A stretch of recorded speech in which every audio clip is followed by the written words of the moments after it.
On this episode, we discuss there being more unlimited movie plans, more Picard, but not the Picard you're thinking of, and allegedly there is confirmation that yes, Apple is indeed listening to you. We'll also discuss the Picard you were thinking of, the trailer, and I'll give my rundown on some creative ways that I did some phone roaming when I visited Murica. I'm David S. Dawson from the Intellectual Podcast, a show that spotlights creatives from all walks of life, part of the Gonna Geek Network, just like the show you're checking out now. Shows on the network are individually owned, and opinions expressed may not reflect others. Find other incredibly geeky shows at GonnaGeekNetwork.com. This is the official GonnaGeek.com show. Here we're a bunch of geeks talking about geeky things. Each week we run down the latest news and happenings in the world of geek. These are your hosts for the show, Steven. But what if I'm in the mood for a T-Swift story? Chris. I've heard the X is going to give it to you. And SP. That's how we roll on Gonna Geek on Monday night. We get crazy! Gonna Geek Productions presents the official GonnaGeek.com show.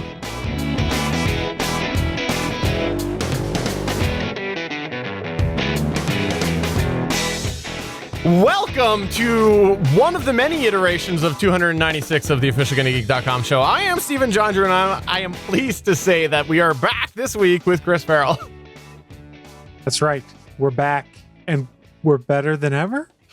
And if you tried to watch last week or you checked out our YouTube channel, you might have seen a few different versions of episode 296 because I had a complete tech failure last week, and I'm surprised I'm back up and going this week. But yes, we are back. But unfortunately, Stargate Pioneer is not here, and I'll talk about that in a second, why I say unfortunately, because it'll be a couple of weeks sort of thing. But we are pleased, though, to say that the wonderful Michelle Ely is here this week. I'm happy to be back, and because it's Monday, I really don't have anything clever to say. Michelle, we are very, very happy to have you back. This is one of those things that it's been far, far too long. I was looking back, and it was like, God, like I think it was November or December the last time we had you on here. So it has been way too long. I apologize. That is my fault. I should have had you come back on a lot sooner. Hey, that's all right. I'm always happy to get the invite. Well, we are happy to have you on, and I'm actually working on ways to hopefully be able to have 4 people on here again. It's been a long time since I've had that capability, and I want to because I want to have you on here more often. I miss having you on here. I like having you on here. I think you've always got great things to say about it, and also I think that sometimes we need people to keep us in line, and you're one of the few people who can keep us in line. So thank you very much, Michelle. Yeah, that is true. So why did I say unfortunately SP's not here? Because we were trying last week to have a show and the tech failure happened because SP's got a bunch of stuff going on over the summer here, and so he was going to come on here and say I'll be away for a few weeks, and it's not going to be until about mid-September that he'll be able to be back. So we are hoping that the stars and moon and everything will align, and that you end up coming back to us, SP, mid-September like you were planned. But we know that there's a lot of lakeside lounging and lakeside not lounging. Follow SP on Twitter if you want to hear all about that, where that you've got going on over the summer, and we look forward to your return, SP. Chris Farrell, I want to ask you this. Are you going to go ahead and hold down the fort without us? Because I'm going to also take several weeks off, and you can just do this solo. How's that sound? Sure, why not? Challenge accepted. Prepare to lose all your subscribers. Perfect. Let's go ahead and on that note, move into the news.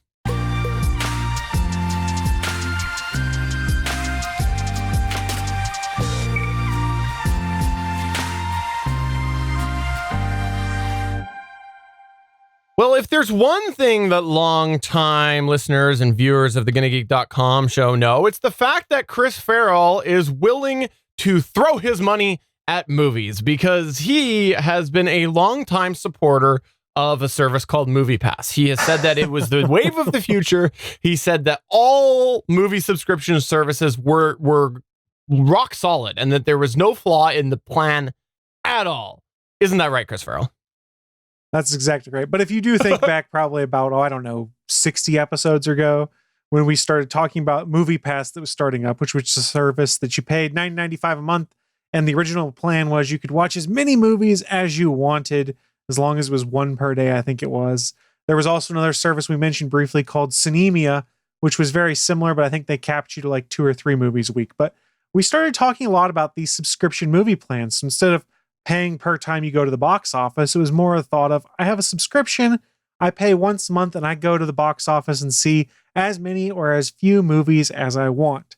And one of the things we talked about when Movie Pass first came out was, I don't know how long this is going to be sustainable. We were right. But part of why we said we didn't know if it would be sustainable is we said, what happens if the big theater chains decide to go, these guys are eating our lunch with the subscription service. Why don't we just start our own? And so it was probably about 6-9 months back or so. We know that AMC rolled out their Stubbs A-List program. And the real question was, what other big movie theater chain is going to come out next, is going to say, hey, we want in on this subscription plan.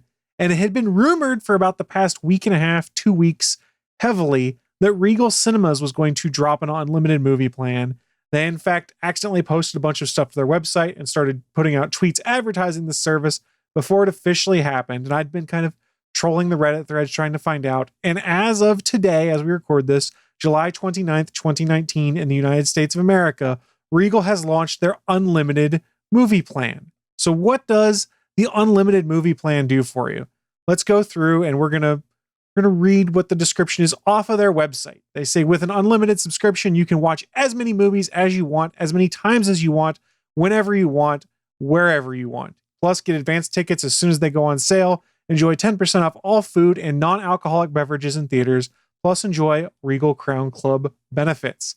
In addition to that, here was the fine text. A surcharge of $1.50 to $3 per ticket applies at theaters not included in your plan. Surcharges apply for Screen X, 4DX, IMAX, RPX, 3D, and VIP, as well as premium seating other than recliners. Some foreign language movies and special movie events may be excluded or subject to surcharge. So what happens here? You pay your monthly subscription, you basically go and consume as many of the 2D movies as you want for one flat fee. Here's where things get a little tricky. Now, the AMC Stubbs A-List program is effectively pay $20 a month, you can see 3 movies a week. That includes IMAX, Dolby Cinema, 10% off food and drink. Regal's plan is a bit more confusing. There's 3 tiers to their subscription plan. And if you're lucky, you're in the lowest tier, which is $18 a month plus tax. It's about 200 screens in the Regal network that you qualify for here to be able to go and see as many movies as you want using this program. You can look up the theaters online and see what the tier level of your movie theater is regionally. Next up is the Regal Unlimited Plus, which is about 400 screens, and that's $21 a month. And then for $23.50 a month, Regal Unlimited All Access, which is basically every theater. So why did they tier this out? Because when you get to the bigger cities, like say New York or Orlando and things like that, they have the much, much fancier theaters there that have like super 4DX recliner seats. They'll deliver food to you. They're crazy, the size they are. And when you start thinking about movie prices regionally, they tend to be a bit higher in these areas around bigger cities. Whereas you talk about someone like me who lives in Morgantown, West Virginia, which is a college town, we don't really have as big a draw to movies. They're not as expensive, things like that. So that's how they've split things out. And I am kind of happy to say I'm in the $18 a month tier if I decide to sign up for this service. But it is one of the drawbacks. There's some other things to be aware of with this service as they come out. This is not new for the company that owns Regal. I cannot remember their name, and I forgot to put it in my notes, but they are based out of the United Kingdom, the company that acquired them, and they've had unlimited tickets at a variety of their screens in the United Kingdom for years now. Like I mentioned, this is a United States only service. I don't believe I had mentioned this, but if you want to purchase tickets in advance via their app, there is a 50-cent surcharge for each ticket. Bear in mind, you don't have to pay that surcharge if you just go to the ticket office or you go to one of their kiosks inside. There is no 50-cent upcharge. I mentioned earlier there's an upcharge for premium formats, so if you wanted to go see an IMAX version of a movie, there will be an upcharge. It doesn't say on their terms and conditions. The Reddit threads seem to say it was about a $3.50 upcharge to go see an IMAX movie. So you'll just have to see how that works out. if you're familiar with some of the things they do at theaters right now, there's things called Fathom Events where they do special one night only events. Sometimes it's airing a special episode of Doctor Who or Star Trek, or going back and saying, hey, it's the 25th anniversary of The Big Lebowski. We're going to do a screening of that. None of these plans work for that. You can't use AMC's plan. You can't use Regal's plan. And technically, you couldn't use MoviePass when it was still active for it either. Excuse me. Two other things you need to be aware of if you decide to sign up for the Regal plan. They require you upload a photo of yourself when you sign up so they can confirm your ID. Why do they do that? So that you just can't give someone your login credentials and say, hey, I'm Chris Farrell, I want my movie. Because when they scan their tickets and they scan the QR code that's on the app, it's going to bring up your picture and put it side by side. So they'll be able to tell if you're who you say you are.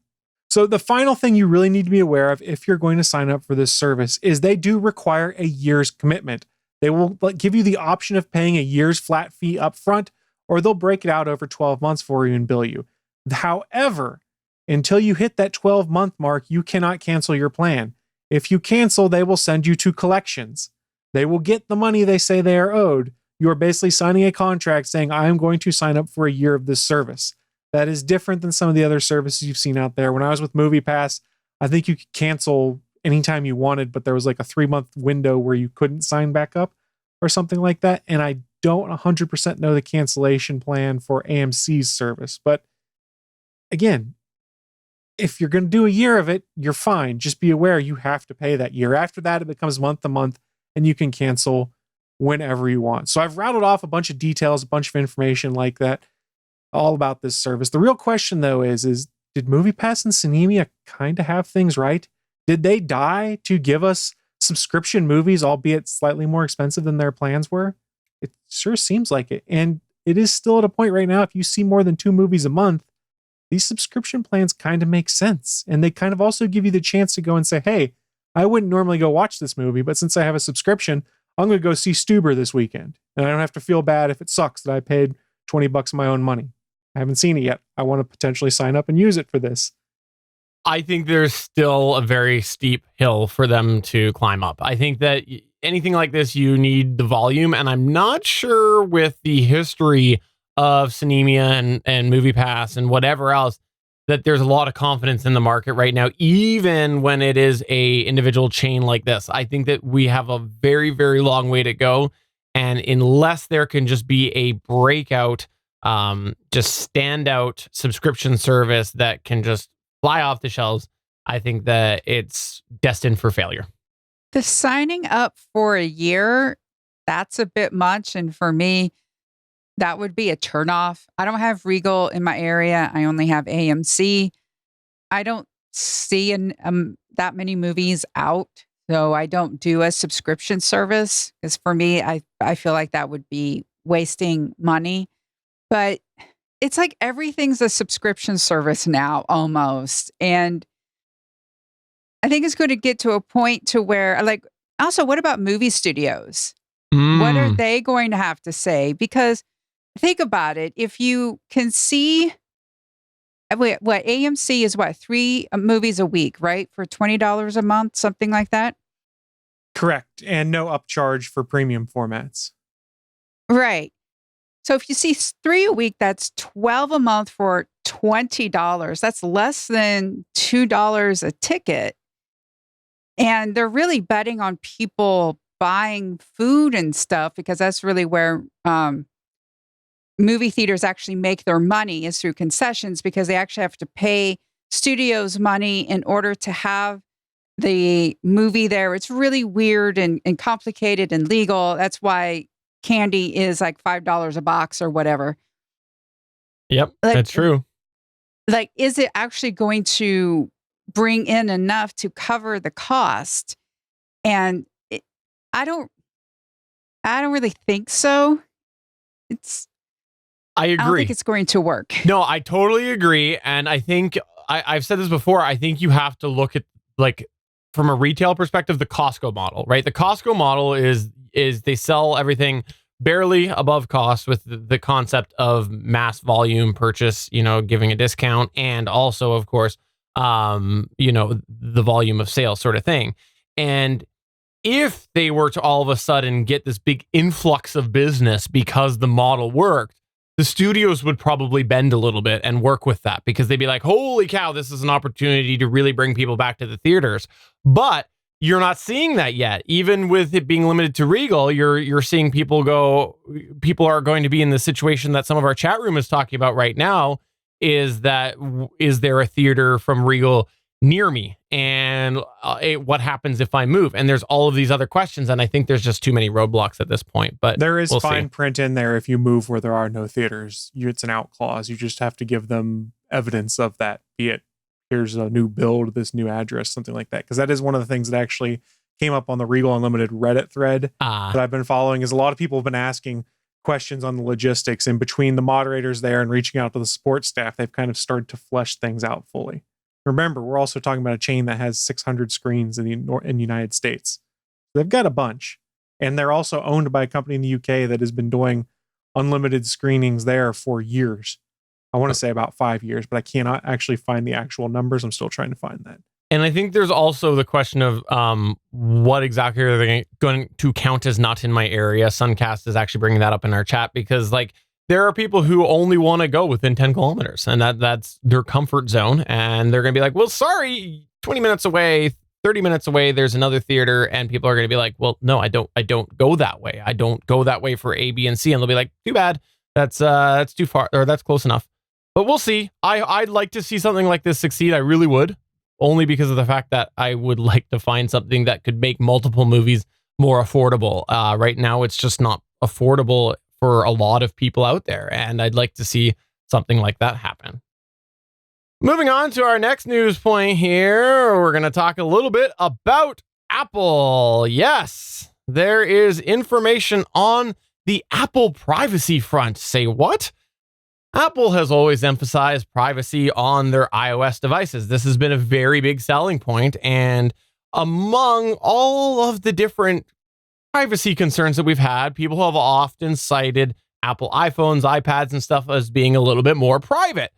Well, here's the thing, is it was leaked this week that apparently there is indeed audio conversations and other chatter happening through Siri. For those of you not familiar, Siri is the voice assistant tool on the Apple iPhone, which of course does need to have some form of listening, because you're able to say, hey, Siri, I think it is, to activate it. And if you don't have that sort of always listening option, then there's no way to voice activate Siri. And a article on The Guardian, there was a whistleblower contractor that said there is certain contracted companies that do work to refine the quality of Siri. It's kind of like how we've heard through Google and Amazon before. And what they do is they listen to about 1% of Siri activations that come on, that are often only a few seconds each, to sort of see what exactly Siri is doing and help refine that quality control. The whistleblower claims that Apple doesn't do much vetting into who is contracted, and that there is quite a bit of data that they could potentially look for. Apparently, some of these recordings that have been monitored by actual human beings include private discussions between doctors and patients, business deals, some possible criminal dealings, and sexual encounters, of course. So yes, people are listening, allegedly, through the Siri recorded conversations, similar to how we have heard this coming out of Google and Amazon. If you haven't been following that, there has been a lot of people who have been up in arms about, whoa, Amazon's always recording everything I say. Oh, Google's always recording everything I say. And they've both been in a lot of hot water, which is why I wanted to bring this up. Because truthfully, I think it's a fair assessment for people to think that there is a little bit more privacy with the way that iOS is designed versus the way that Android is designed. But I want to highlight this article because it just goes to show those of you who are complaining that Facebook's always listening, or that Google's always listening, or that I don't want to get one of those Amazon Echoes because people are always listening. Look at your phone, and if it's got Siri on it, someone could potentially always be listening. So this is an article that is unsubstantiated at this point, but it was posted on The Guardian. And let's be honest, from a tech perspective, they want to refine Siri, so it makes sense. How many science fiction movies have there been about this? I'm not saying that this is okay. I'm not saying that, all the devices, no one should be recording your private conversations. But this is new technology. Of course, there's going to be hiccups. And we should know this because of all the movie and TV shows have warned us about it. I, for one, do bow down to our robot overlords. I do. This shouldn't surprise anyone. It's the fine print that's in all of the terms of service saying I want to use these digital assistants and voice recognition tools, that they can use them to be able to train other things. And there are always false triggers. They get better and better about it. But I like to think when I first had my Amazon voice services devices, whenever there was a commercial, it would trigger. We talked about on this show that someone ordered a dollhouse by accident because of what a commercial said to them. Then Amazon rolled out an improvement that said, hey, if it plays this tone in the background, then Amazon voice services device knows not to pick up, things like that. There's always tweaks and enhancements going on. This should surprise no one. It's the nature of getting involved in this kind of thing. If it worries you, don't have the digital assistants. Disable Siri or whatever voice assistant you have on your devices, and you'll probably be able to shut most of it down. Whether you can shut it all down, I don't know. I've never honestly explored that because I've kind of accepted that, I'm willing to trade the bits of inconvenience here and there, or the perception that I might lose a little bit of my privacy for what these tools have offered me. And honestly, if someone hears me cursing because my football team is losing in Apple headquarters, so all I gotta say is that for some people, the quote in there about sexual encounters and people listening, it actually is going to make their bedroom life a whole lot steamier. Some people like that. You need it to light up red when it hears you or something like that. We are listening. There is things, though, to consider when you are placing these devices, because you kind of want to know whether they are falsely lighting up. Like, obviously, with your phone, generally, it's in your pocket. It's harder to see that, especially when they shut down right away and whatnot. But I think when you look at it, it's actually one of the reasons that I went with Amazon as opposed to Google, because right now the Google Home lights on there are on the top, and a lot of my placements that I've got, I wouldn't see those lights come up. But I do like the Ring on the Amazon devices, but it's definitely worth considering. If you can see it light up, at least you'll know that it's a false trigger, but it's obviously information going somewhere. So I wanted to mention this right now because I think it is important people are aware that, yes, that phone in your pocket is possibly doing this same thing. Moving on to the next news point here, we've got more Picard, but not the Picard that you're thinking about. Yes, CBS Home Entertainment has announced that there is going to be a Star Trek Picard movie and TV collection on Blu-ray, a 6-disc set that will include all 4 Star Trek The Next Generation movies and 2 feature-length TV episodes, and this will be releasing October 15th.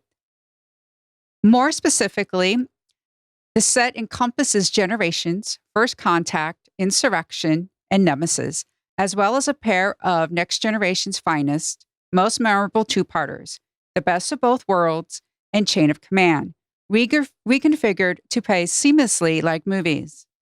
Also included will be an exclusive 16-page Star Trek comic book from IDW Publishing, Star Trek Picard movie and TV collection, in addition to the movies and feature-length episodes, will be loaded with more than 10 hours of previously released special features. Fans can expect commentaries, behind-the-scenes and character actor featurettes, gag reels, deleted scenes, episode promos, and more. The U.S. release of Star Trek Picard movie and TV collection on October 15th will be followed by releases on October 21st in the UK, October 23rd in Australia, and November 7th in Germany. Star Trek Picard, the show, will stream exclusively on CBS All Access in the United States, on Amazon Prime Video in more than 200 countries and territories, and in Canada on Bell Media Space and OTT service Crave. Crave is essentially a trying to be Netflix in Canada. It's actually, they've been making pretty good progress, I have to say. Like, they're I think they're the only ones in Canada that you can subscribe only to HBO, like, because HBO doesn't direct sell it up here, but you can actually, if you subscribe to Crave, you can, so you have to have Crave, but you can add on HBO. So otherwise, to get any HBO online up here in Canada, I think you have to have a cable package. So they are making progress, but they're not obviously an international name yet. I'm really shocked you can't do HBO Now in Canada. Yeah, as far as I know. Wow. Yeah, and as far as I know, you can't. There's a lot of things, because the whole licensing thing, right? Because it's different international licensing. That's always what it comes down to. So this is exciting, though, because obviously we all like Picard, and we all like more opportunity to get Picard stuff. But I have a question on this. So this is obviously covering certain highlights from TNG and whatnot, but isn't TNG still like easily streamable at full quality on other streaming services, or am I wrong on that? You are correct. Okay. This is obviously a cash grab because of a certain TV show called Star Trek Picard that's coming up. This is supposed to be, they're actually advertising it as a primer on Jean-Luc Picard, in case you've missed all those episodes and you haven't been able to read any article or wiki thing about Star Trek The Next Generation at all, and you absolutely, need that information. They've got this for you. You know what I wish that I had? I wish that I still had my VHS copy of Generations. I had that for a while. Figured you wished you had 4 lights.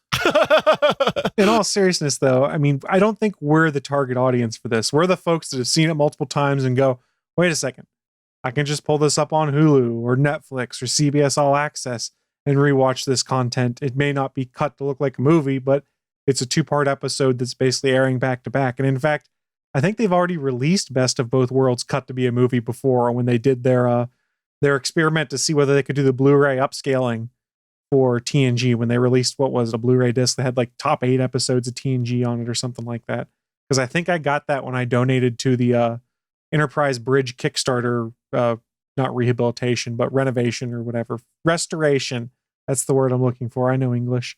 So they've done some of this stuff for. I think it's cool. It's interesting to see them try and get people more interested, or find this tool to be like, hey, you're a younger fan who might only have a passing knowledge of TNG, but you like Patrick Stewart, so you're curious in seeing this.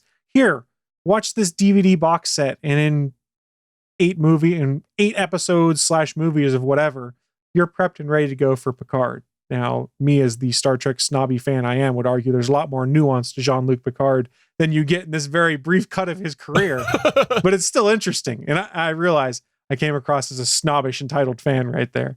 Well, in the chat, we have former guest of the show, Bite Phrase, saying anyone younger than 30 knows this about Picard. He's that bald guy from those old memes. Story checks out. Story checks out. If you notice, there's like a theme within what's being released, and that is Picard's interaction with the Borg and his time as Locutus. And I think that's intentional, considering, I know we're going to talk about the trailer, what we saw in the trailer. Let's just go on to that right now. Moving on to our extra section here. Yes, we're going to take a little bit of time here to talk about Picard, and this will probably be a little longer episode because I got a little segment myself to do. But Picard, there is a trailer that came out a couple weeks ago. We wanted to talk about this last week. However, everything failed last week, so we couldn't. Yes, there was not a final trailer, but finally there was a full trailer that was more than a Viagra commercial coming out for Picard.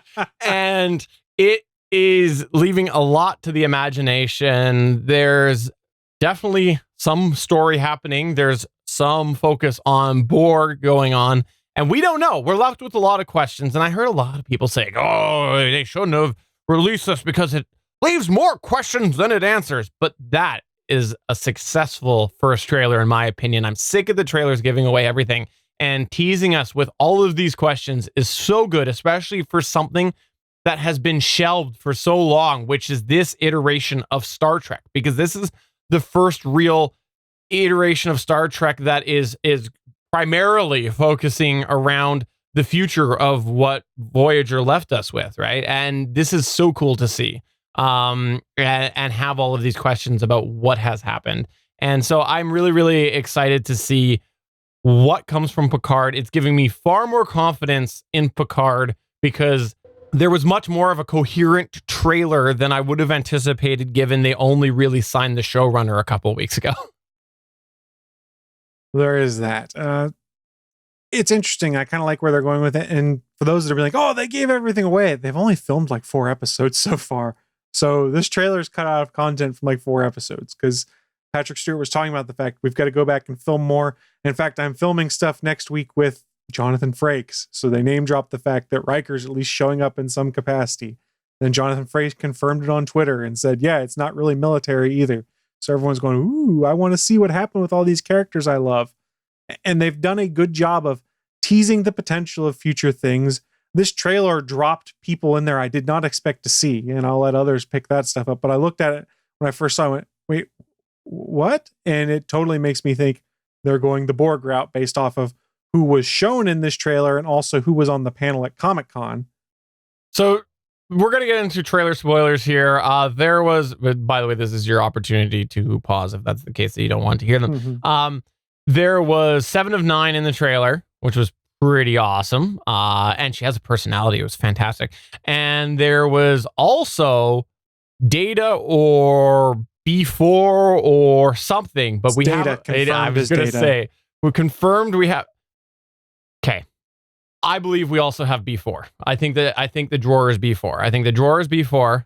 There's a scene where you see some form of Data or B4 or something in a drawer and disassembled. And I think that is B4. And I think that at the very, very end, so the trailer goes through, you're left with all these questions, and you get to the very end of the trailer, and all of a sudden, there seems to be Data talking to Picard. And he's in some form of suspicious white room. So what is it? What is it? We don't know. And I think what it is that there's some form of Data interaction, whether it is hollow, whether it is dream, whether it is something. Brent Spiner has come out and said that was him as Data. He has confirmed that was him as Data. Now, that in itself, is that true Data? Is there somehow Data back? Is that Data in a holodeck? Is that Data in a dream? All of those are still valid. He is playing Data, but I do think that Drawer was B4. I was really, really excited to see what they've got there. They also have confirmed the return, I believe, of none other than Troy. And what was Troy's man? I forget what his name was. I don't remember. Oh, Riker. Hold on. I need to do the Riker maneuver before I remember his name. Fair enough. They did also confirm at Comic-Con, and however, he did not appear in the trailer. But let me check the actor's name real quick. Jonathan Del Arco, who you last saw as Hugh the Borg in, I want to say, 1995, is coming back and reprising his role as Hugh the Borg. So he hasn't done the role since 1995, and he's coming back in some capacity as Hugh. So again, you're going, oh, the Borg are involved. Jerry Ryan shows up as 7. We've got Hugh the Borg. There's a Borg cube that's got blue highlights instead of green that shows up with a sign that says X days since last assimilation. Something is going on with the Borg. Okay, so I want to get Michelle's take in here, but did you notice with the cube, if you look at the side, there's actually green. There is partial green on that cube. But it is mostly blue for some reason. So the question is, what are they doing? Are they trying to, for lack of a better term, mine technology out of it? I don't know. And this is how they executed this trailer well, is it's a bunch of fans going, ooh, what does this mean? And we're scratching our heads and throwing theories back and forth versus some of the other stuff we've had come out where it's just like, I hate this, blah, blah, blah, and fans hating things. I'm intrigued. Michelle, what's your thoughts? I think it makes sense that it's connected to the Borg. That was such a huge moment for Picard and how it was treated in following seasons and, of course, the movies. There is that idea of this girl trying to protect her, and they keep saying like what she is or something. Part of me, it's like, I don't know if I'm hoping. So Nemesis dealt with a clone of Picard who was younger. So part of me is like, I don't know if I want her to be some sort of weird offspring of like clone Picard with Borg Queen, sort of, offspring, sort of something like that, because apparently she's supposed to be very special and no one's supposed to be like that. I think that would be very interesting. I don't know. I think there's worth considering the Voyager part where they have the whole arc about the Borg maturation chambers. And I think the reason why that's important to remember is because that shows that the Borg at some point were being weird with offspring, not offspring, but like, with babies and things like that, right? Like, traditionally you for a long time thought, okay, Borg walks up to adult, assimilates adult. That's how they get more Borg, right? But then the maturation chambers bring in a whole other infant element, and who knows what's sort of an offspring of what that logic was. And so I think that there is the possibility, like if the Queen was supposed to be the ultimate female of Borg, or the ultimate part of the Borg, I should say, not even female, and Locutus was supposed to be her mate. I think don't they even refer to that at some point? I think they might even say her mate or something like that. Then if the two of them were supposed to be together, then if you are trying to evolve the Borg and you're doing other weird things like we've seen, then maybe they do some form of DNA splicing, right? Because, she doesn't have the parts as far as I know, so I don't think you got anything freaky deaky going on, but I think you might have your own Borg breeding of some form, potentially, with the idea behind that. And let's be honest, it's the Borg with the technology they have. He was assimilated once. They have access to the whole DNA of him. Like there's all sorts of ways they could have, without his awareness, utilize that idea. With that said, if I was somebody who was a betting man, I would go, okay, this revolves around the Borg. I kind of sort of want it to be throwing us off and it being a critical part to the puzzle, but it's not the overall plot.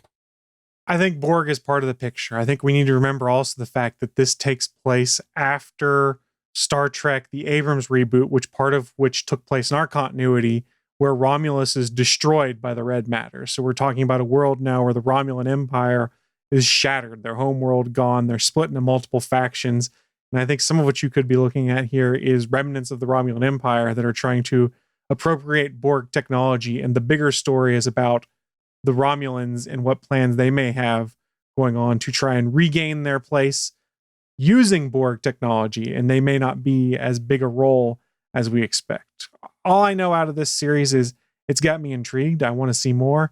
And if I could fan cast a moment or fan write a moment that would be in this, I would love to have John Delancey come back as Q and just have him and Picard sitting across the table from each other, having a conversation, something to the effect of, where did it all go wrong, Jean-Luc? Where did it all go wrong? And kind of getting that relationship between those two characters again. And maybe, just maybe, they share a bottle of Chateau Picard wine while they're talking about it. Can we get a Avery Brooks cameo and he comes in and punches Q again? Because that's like the highlight of all Q. He's still in the wormhole, though, isn't he? We don't know. It's been many, many years. He might not be in the wormhole anymore. That's true. They could have brought him out. They did in the books, which I know not canon with this. But remember, TNG, he basically became a wormhole alien. That's true. Spoiler alert for a show that's been off the air since 1998.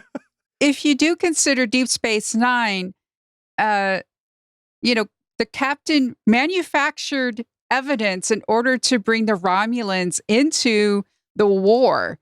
So the Romulans do have reasons to be upset at the Federation. That's assuming they found out about it. They might not know. It might be someone might not ever have brought it up. I have to say though, I do think that episode is one of the standouts from all of Star Trek. Because it's very real in a lot of ways, right? Like I really like that episode, even though it goes against everything that Star Trek really stands for.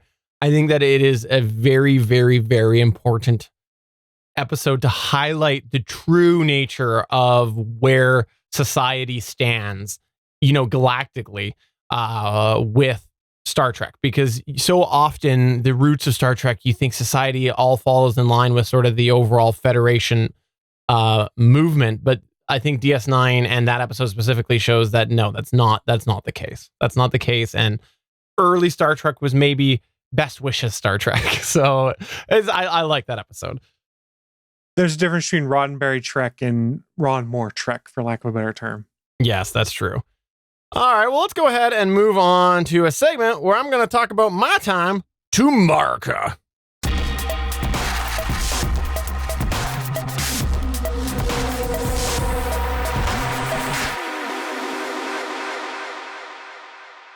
Yes. A week or two ago, I ended up going to Murica. My wife and I decided we were going to go away for a weekend to celebrate an anniversary, and we thought it would be fun to go to your fair country, Michelle and Chris, and go to Murica. Now, I know Murica. Chris tried really, really hard to get me not to come to Murica. He called all sorts of border services, but somehow I still got through.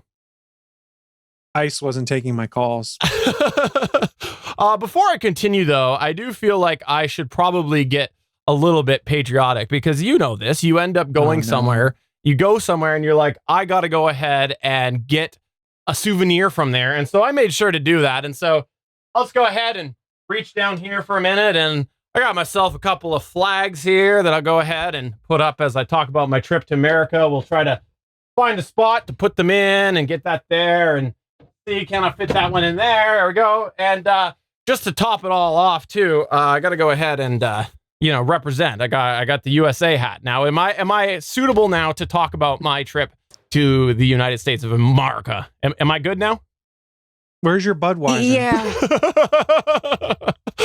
So I wanted to go to the States, and obviously, if you're going to travel to another country, because contrary to our close proximity, the US and Canada are different countries, that meant that I was going to run into something that we all love called roaming. Yes, if you've not had a chance to visit another country, when you leave your country, usually you get some form of international charges called roaming fees.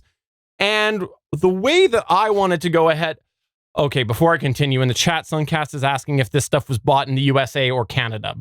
For the audio listeners, I've got a couple of flags, one of which is falling over right now, and a USA hat. They were indeed bought at a Rite Aid in Murica. So there you go. What does the tag on the inside say? Made in China? I'm not going to look. However, what I was saying was that if you do travel internationally, you end up getting roaming charges. So I called my plan and I was like, I want to go ahead and go to the States. What exactly can I do? And they said, well, your included amount of roaming data is about 10 minutes and 30 megabytes. And that is not very much data. It's like a couple of emails from Chris. He sends me daily sexy pics. And 10 minutes, well, Chris and I have very, very, very long evening phone calls. So that was not going to work for me. So what were some options that were available for me? Well, first off, I looked on my carrier's website and I'm like, cool, there looks like there's an $8 a day plan. Essentially, you add that and you use your phone just like you would but internationally. And unfortunately, because I'm on a special plan, I could not get that $8 a day option. Instead, I was offered $60 per line. So 60 for me, $60 for my wife. And it would give me basically 30 days worth of data, which was now up to 300 megabytes of data and 300 minutes. Still not that much. So for $120, I was essentially getting 600 megs of data and 600 minutes of calling. I'll be honest, the calling, not that part, much important. The data was. Given that we were planning on depending on our phone for real-time mapping, we were driving a couple of states away, and also for wanting to possibly video with our kids and things like that, because they were staying with my mom and my stepdad, we wanted to make sure we had a suitable amount of data. So I looked, and the other option I could have done was could have paid $5 per megabyte of data or $1.50 per minute, which again, not a feasible option. So what I thought I would do instead would be to dig out my Moto X and look to buy a SIM card that could give me some more US specific calling and data options. Now, because I didn't want to lose our Canadian phone numbers, that's why I thought I would dig out my old Moto X phone and use that as essentially our US phone. I really didn't want to end up having to put that SIM card into our individual phones and not have those on us. Plus, I really like the idea of us continuing to both have a phone if there was an emergency, because I would have paid that roaming fee if all of a sudden there was an emergency and we had to call from our actual lines. I didn't want us just to have one phone and one of us be without a phone at some point or another. So what I ended up doing was I had a look and I thought, I think what I'll do is I'll find an option that's going to allow me to do a hotspot so that we could have this phone in between us and both connect into it through Wi-Fi. I hadn't had the chance to use this option before, but I ended up reaching out to Chris Farrell, who did give me some information that I'll talk about on a little minute, but he gave me some confidence in the idea that I could run my Moto X just between us in the car, in my pocket or whatever, and have us both connect onto it using our Canadian phones to connect Wi-Fi to the option that I ended up picking for the Moto X USA phone. Now, I ended up looking at some of the carrier options, and I did find there was a couple of carriers in the States that I could find some travel options, but I found a list online that was only a couple years old, and it lists a whole bunch of different options available to Canadians who were trying to go down to the States. And a lot of them seem to have pulled back the reins a little bit because some of those options weren't as easily available as it initially appeared on those websites. One of the biggest challenge, though, with the idea of using a US carrier in order to go into my Moto X was that I would have to make a stop along the way. As soon as I got to your side of the border, I would have had to stop to buy one of these SIM cards from whoever it was, Verizon or AT&T or whoever it was. I would have had to stop during my travel. I didn't really want to do that. So I looked, and there was a service that did cater towards Canadians that I remembered called Roam Mobility, and I know some people who have used this before, the idea being that they're meant for people who are going from Canada to the States or internationally, and they can buy the SIM card on the Canadian side of things, and it starts working when you are in foreign territory. And one of the plans that they offered was a $5 a day plan, so $4.95 Canadian per day, which gave me 512 megabytes of data, LTE data per day, plus unlimited global calling and unlimited global texting. So this seemed like a really affordable way, considering my previous option was $120. So being I was only gone for a few days, $5 a day seemed to make sense. Now, the thing is, even if I was to run out of data, I would end up just being throttled back to 2G speeds, which would be slow, but it's better than no data because 2G data is better than no data. So it seemed like a really feasible option, and I could buy that SIM card here and not have to stop as soon as we go wait through the border wait and end up getting to that side. So I looked, and it was readily available all over the place. It looks like Roam Mobility, as the name of the company, seems to do pretty good because there were several different options that I could buy the SIM card for. Setup was super easy, and it was nice going south of the border, knowing that I would end up having service as soon as I got there. I did have to do a little bit of testing as I was along the way just to see what the service was like, and I'll talk about that in a second. Overall, though, I wanted to talk about the concept of traveling with one phone that acts as a hotspot for two other phones. My wife uses an iPhone, I use a Pixel 2. So I set up that hotspot on my Moto X. I went through and I configured the Wi-Fi login before I left because, again, I didn't want to screw with this on the road. And when I got just south of the border and stopped for some gas, yes, I stopped for gas after my trip started because honestly, gas prices are way cheaper down there. So I made sure that I was going to save a couple of dollars and stop. And I mean, support the US economy. That's why I did it. That's entirely why I did it, was I stopped to support the US economy. Thank you. We thank you. So I stopped and I turned that on. And I have to say, Chris Farrell had me worried because he was very honest. He was very transparent. He said, every time I'll say wife, like it's your wife now, but at the time I don't think it was your wife. I think your wife hasn't hotspotted in a little while, you said. So I think her previous encounter with hotspotting was pre-wife, wasn't it? No, it was post-wife. Oh, it was post-wife? Okay. So then Chris Farrell's wife had given the heads up that sometimes battery does drain quite quickly doing the hotspot. And so what I did was I brought an inverter for my car that I could have the proper charger, not just like a low USB charge that the cars often have. I ended up bringing my inverter where I could plug in the proper charger for the Moto X to make sure that the battery was fully working and that I wasn't ending up losing my hotspot part way. Well, it was solid the whole time. And I ended up, our 8-hour drive, it ended up being a little over 8 hours, ended up being totally fine and worked great with our phones both hooked up to that Moto X in a hotspot type fashion. Now, the thing that I want to highlight right now is our trip was not supposed to be 8 hours, but traffic was insane from, I don't know, 45 minutes, hour north of Seattle, about an hour after Seattle. Like, it was insane. It was absolutely insane how bad it was. But what ended up happening was, because we took longer than we were planning, we ended up FaceTiming my kids while we were on the road, and the quality was great. And it was super convenient for my wife, because instead of having to try to, pull up an alternative like Skype or say, okay, we need you to try to FaceTime us on this US number, because she was hotspot to that Moto X, it was easy peasy. And she just got a FaceTime regularly through her regular number, because again, she's acting as Wi-Fi connected to the Moto X. I ended up over the course of the few days walking around with this in my pocket. And while it was a little bit convenient at first because of the small form factor of the Moto X, it wasn't a big deal overall. I just had to make sure to get used to, as soon as we left the hotel, turning on the phone and enabling the hotspot, because it doesn't enable by default. And as we walked around, it was barely noticeable in my pocket, and we're both able to keep using our phones.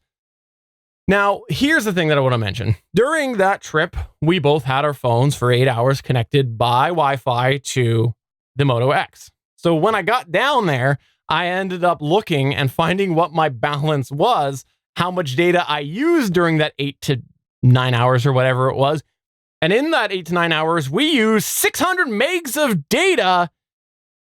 And I was like, wait a minute, I'm still on LTE.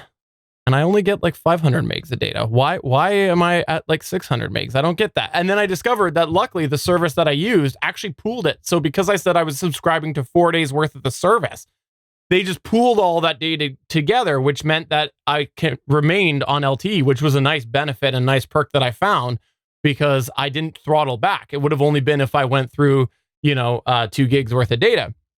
But why I wanted to highlight that was because if you're going to use this, you might want to keep in mind that there's going to be a lot of data going through that Wi-Fi, because your phones are seeing it as a Wi-Fi connection, and they're going to keep acting normally. They're not going to throttle back. They're not going to go and stop downloading podcasts. They're going to continue operating normally if your phones are connected by Wi-Fi through a hotspot. And that's probably what happened. Yes, because it was a couple of states worth of data, there was probably Google Maps data going back and forth as well, because Google Maps does update in real time and whatnot, and will redirect you if there's a shorter way because of traffic and whatnot. But it did end up working just fine.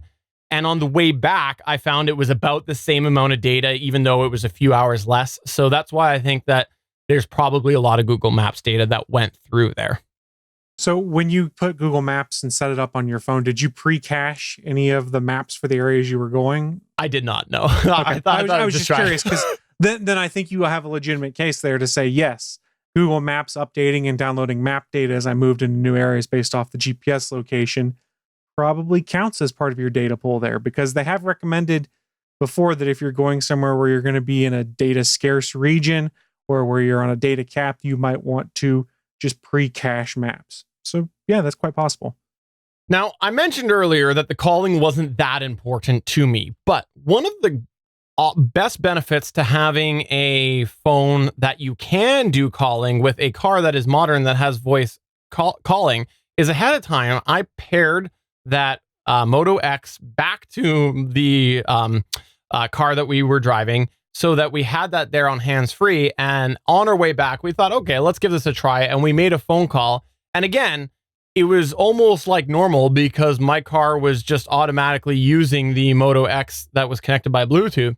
So we were able to just have a conversation normally. Now, obviously, I had to take that extra step and pair that ahead of time. But I wanted to mention that because if you are going to go away and try to do this third phone idea or this alternate phone idea, think about where you're going to want to use that. And I was so glad that I paired that ahead of time, because we didn't have to stop and pull over or have one of us oddly hold it on speaker or whatever. So if you're going to do that, think through, where do I want to do this? What devices might I want to pair?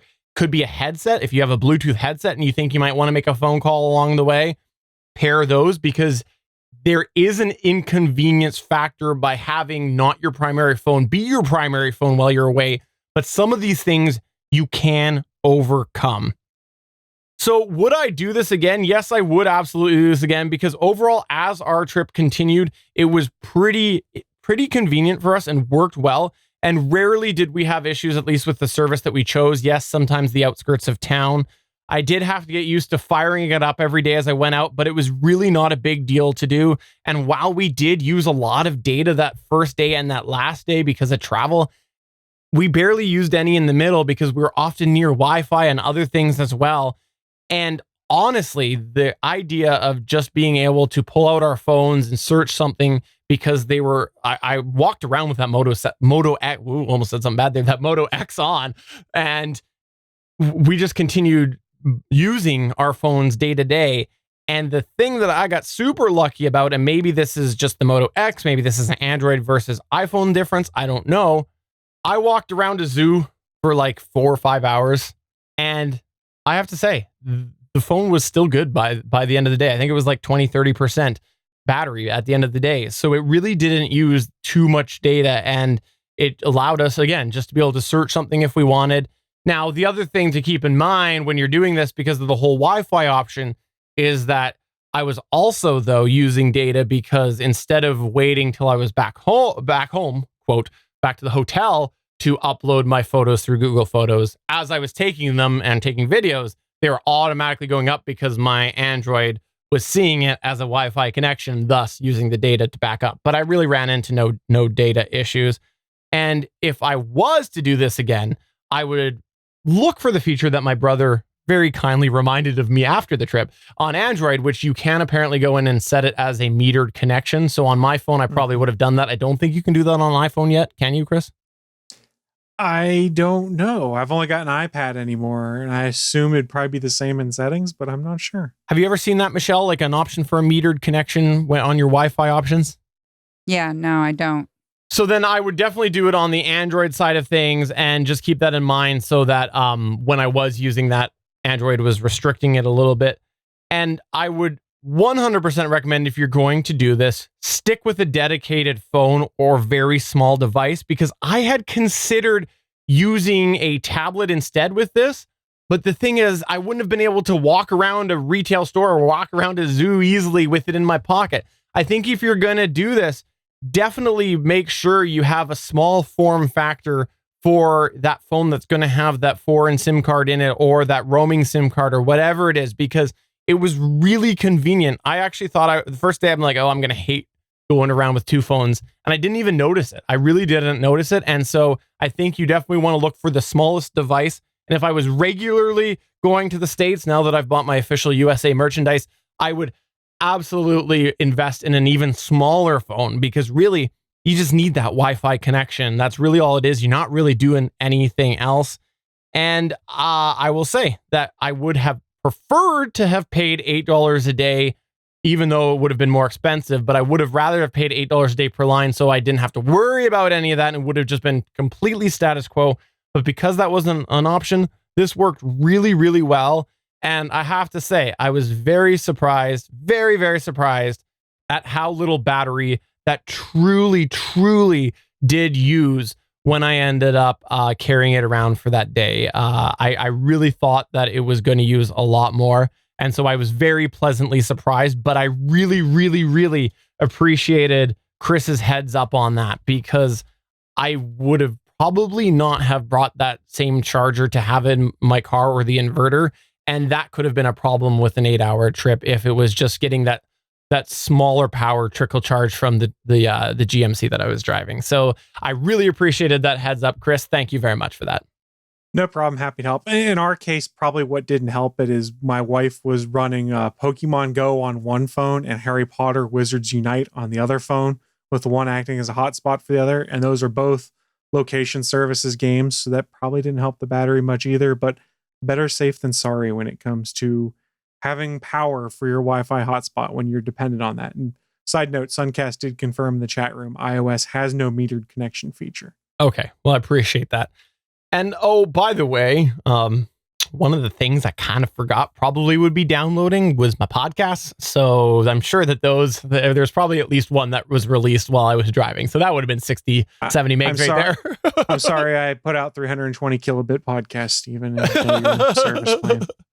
Yeah, I was really, I have to say, really doubtful of what my plan was going to be. And I was glad it worked out in the end, and I would totally 100% do it again. I was fortunate enough that I had that Moto X.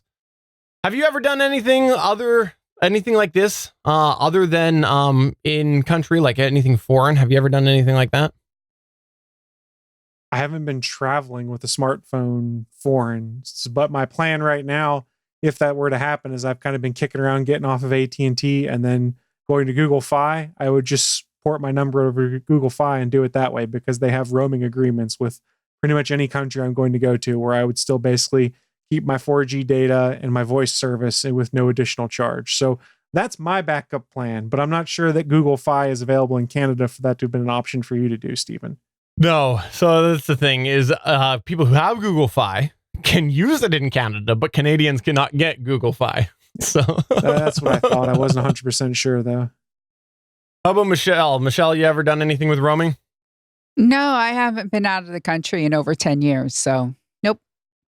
Well, if you have any thoughts on any of this, or you say, Steven, you did it wrong, please let us know through any of the ways. You can get in touch with us by going to GonnaGeek.com. You can tweet me at Steven Jondrew. You can tweet us at GonnaGeek, or head over to our Discord server at GonnaGeek.com/Discord. We'd love to see you over there. Before we go, Michelle, thank you very much for coming on here. And I want to take a moment for you to plug and promote where people can find you elsewhere on the Podsphere and any other projects that you're working on. Sure. I am a co-host on the Starlight Tribune. Right now we're going over Legends of Tomorrow in the off-season for Arrow. I'm also a co-host, an agent on Legends of S.H.I.E.L.D., where we're talking about Agents of S.H.I.E.L.D. because it's actually airing. That's wonderful. Every Tuesday at 8 p.m. Eastern Time on the Welcome to the Party Twitch channel, I am part of a streaming game called Rifts. It is sci-fi, fantasy, cyberpunk. It's wacky. It's great. And we're having a very good time. Well, thank you again for coming on. I really, really do appreciate that. Chris Farrell, do you have anything that you want to plug or promote? Just a friendly reminder, there's a lot of live content that streams over on GonnaGeek.com. You can find it over on Geeks.live. If you are watching this channel live right now, scroll down the page a little bit. You'll see a calendar of live events. And hey, come check out some other live content and let them know that we sent you. Well, on that note, for episode 296 of the official GonnaGeek.com show, I'm Steven Jondrew saying, Murica. I just want to know where his American Budweisers are. Please, he needed to do an IPA. Bye. By the way, my backdrop looks a little pink where the blue and the red are meeting, so I swear, I know that it's red, white, and blue. I swear that. I do know that. If you want to see this, it's GonnaGeek.com.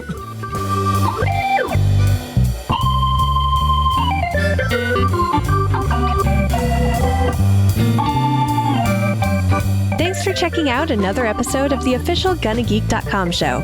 If you like the show, please give us a 5-star review in Apple Podcasts or a thumbs up on YouTube. You can always join us for our live recording sessions, which stream Mondays at 8:45 p.m. Eastern at www.geeks.live. And remember, you can find our full back catalog at GonnaGeek.com/show. If you're itching for more geeky content, check out other shows on GonnaGeekNetwork.com. Voice work was by Emily Prokop of the Story Behind podcast. That's it for this episode. We hope to see you back again next week.